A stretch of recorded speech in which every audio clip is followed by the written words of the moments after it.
Hi everyone, in front of me I've got DOOGEE S80 and let me share with you how to enable Google Backup on this device.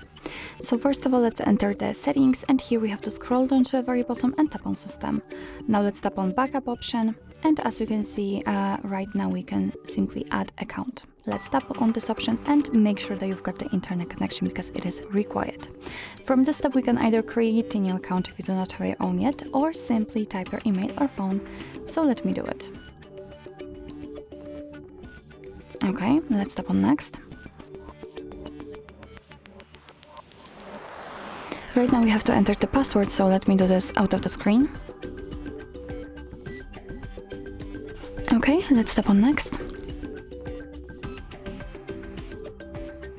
Here we've got Google Terms of Service and Privacy Policy, so of course you can read it, just tap on it, and here you've got all the info. Let's tap on I agree after reading.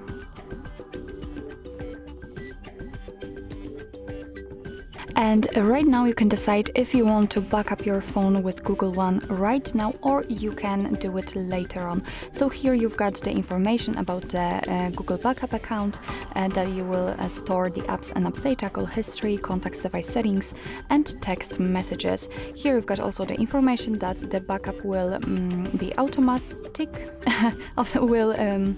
will appear automatically, and you will be able to manage your backup easily. So it's really up to you if you want to turn it on right now or not now. I will pick not now. And actually this is it. Of course you can change it whenever you want to. Just go back to the system settings, tap on backup, and then you can tap on turn on. So actually this is it. This is how to enable Google Backup in your DOOGEE S80. Thank you so much for watching. I hope that this video was helpful, and if it was, please hit the subscribe button and leave the thumbs up.